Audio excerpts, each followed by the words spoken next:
Shalom Bume dan teman-teman. Kembali lagi dengan kami 12 pendengar dengan saya Keswan, Hina, dan Ariel. Halo. Kita akan melanjutkan pembahasan di bab 9 dengan judul ras, etnis, dan gender. Sebelumnya, mari kita berdoa dulu untuk memulai podcast pada hari ini. Mari kita berdoa. Tuhan, sebentar kami akan memulai podcast kami ya Tuhan, yang di bab 9, kiranya Engkau yang boleh memampukan kami agar kami dapat mengerti lebih dalam lagi mengenai ras, etnis, dan gender. Engkau yang boleh berikan kami kebijaksanaan di dalam mengerjakan tugas ini ya Tuhan, agar kiranya boleh memberikan banyak orang wawasan dengan lebih lagi dari podcast kami. Biarlah Engkau yang boleh pimpin kami, hanya dalam nama Tuhan Yesus kami telah berdoa, amin. Amin.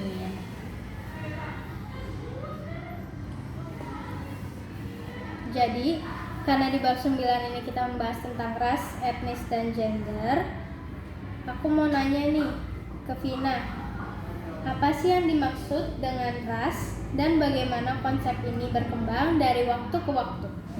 Kalau menurut aku, ras adalah kategori yang digunakan untuk mengelompokkan manusia berdasarkan ciri fisik seperti warna kulit, rambut, dan bentuk tubuh.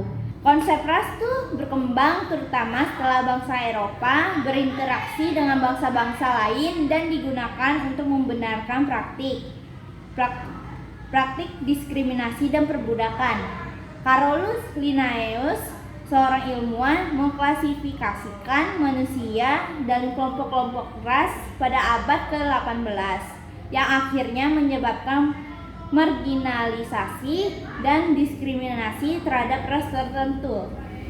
Jadi begitu, dari awalnya itu konsep ras ternyata berkembang setelah bangsa Eropa berinteraksi dengan bangsa-bangsa lainnya.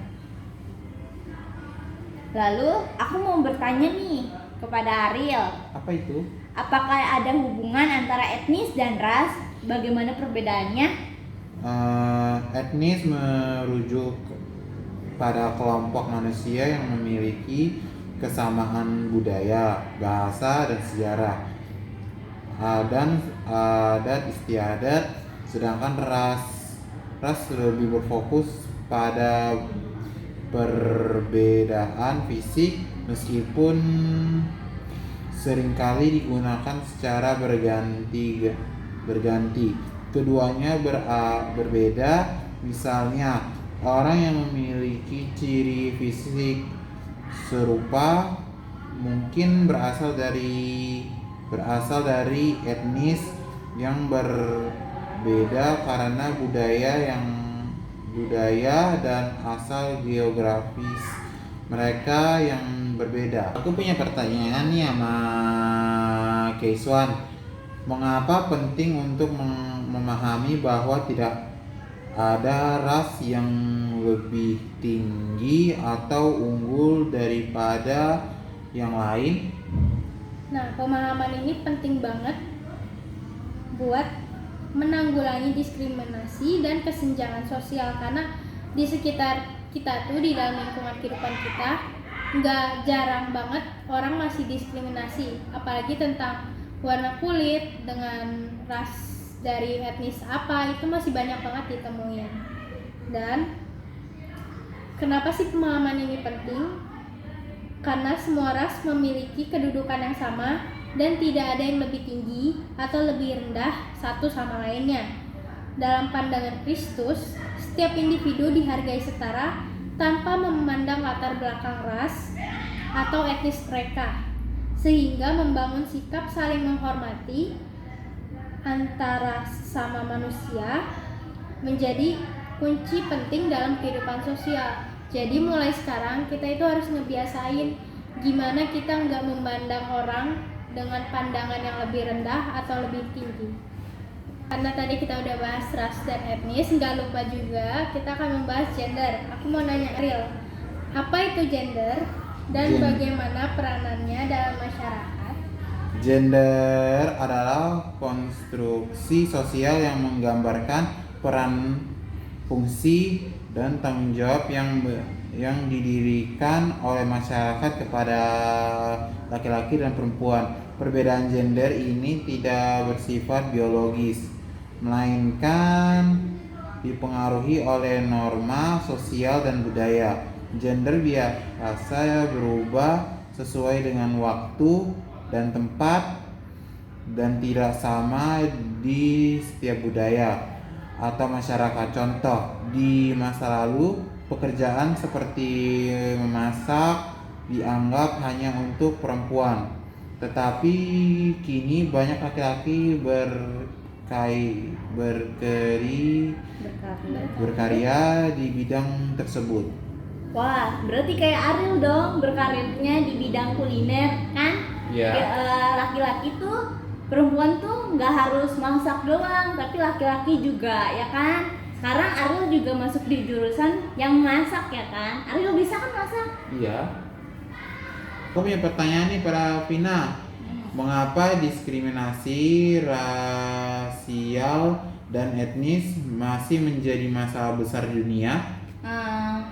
Kalau menurut aku, diskriminasi rasial dan etnis masih berlangsung karena adanya pemahaman yang salah tentang perbedaan ras dan etnis sebagai suatu hierarki yang dipicu oleh sejarah penjajahan, perbudakan, dan politik yang mendiskriminasikan kelompok tertentu. Hal ini menciptakan ketidakadilan yang berkepanjangan seperti yang terjadi dalam kasus apartheid di Afrika Selatan atau diskriminasi terhadap kaum kulit hitam di Amerika Serikat.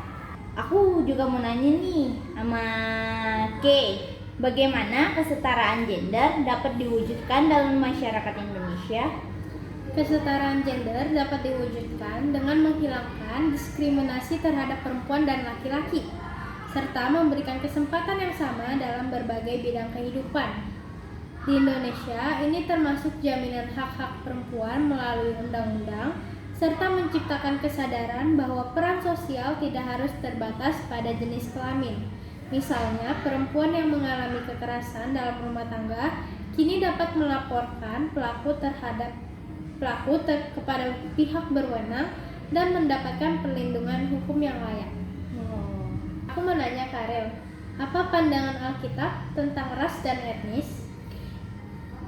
Alkitab mengajarkan pentingnya menghargai keberagaman ras dan etnis. Dalam Perjanjian Lama ada instruksi untuk tidak menindas orang asing seperti yang disebutkan dalam Keluaran 22 ayat 21 yang mengatakan, janganlah kau tindas atau kau tekan orang asing.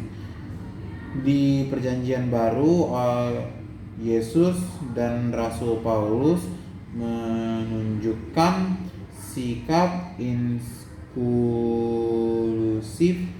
seperti dalam perumpamaan orang Samaria yang murah hati, yang menunjukkan bahwa kasih harus melampaui batas ras dan etnis. Selain itu, Rasul Paulus menegaskan bahwa tidak ada orang Yunani atau bukan Yunani, semua orang dikasihi Allah. Roma 10 ayat 12. Aku punya pertanyaan nih sama si Vina lagi nih. Iya. Apa yang diajarkan Alkitab tentang kesetaraan gender?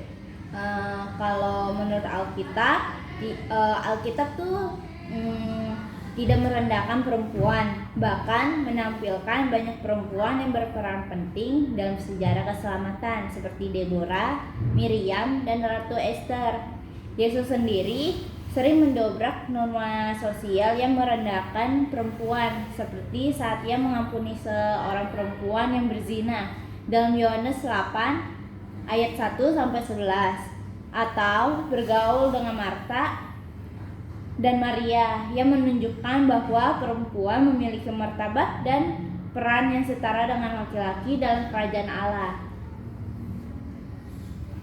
Aku mau nanya nih sama Kay. Apa sih pesan Alkitab tentang sikap Kristen terhadap perbedaan ras, etnis, dan gender dalam kehidupan sosial? Alkitab itu mengajarkan kita agar tidak mendiskriminasi orang berdasarkan ras, etnis, ataupun gender. Semua manusia diciptakan oleh Allah dengan martabat yang sama. Dalam iman Kristen, kita diajarkan untuk menghargai sesama manusia tanpa membedakan latar belakang mereka.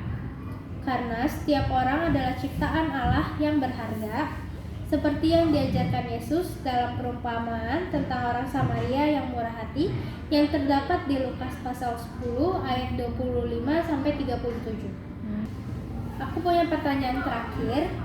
Apa yang bisa dipelajari oleh remaja Kristen tentang perbedaan ras, etnis, dan gender dari Alkitab? Aku mau nanya ke Vina.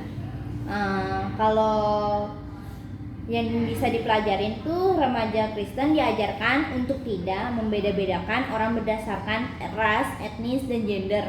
Alkitab mengajarkan bahwa setiap manusia memiliki martabat yang sama di hadapan Allah.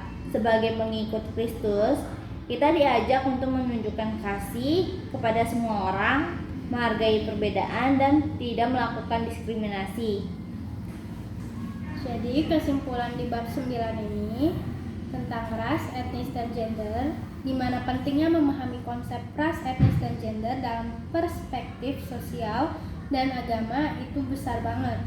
Karena hal ini terkait dengan nilai-nilai kesetaraan, saling menghormati, dan penghapusan diskriminasi.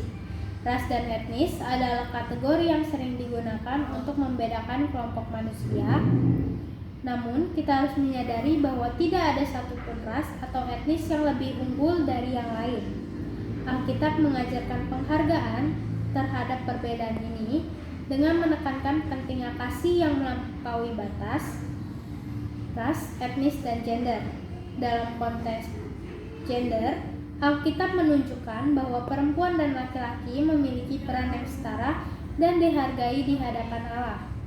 Untuk mewujudkan kesetaraan gender dan menghapuskan diskriminasi rasial dan etnis, penting banget bagi masyarakat untuk terus berusaha menciptakan lingkungan yang inklusif dan menghargai setiap individu tanpa memandang latar belakangnya.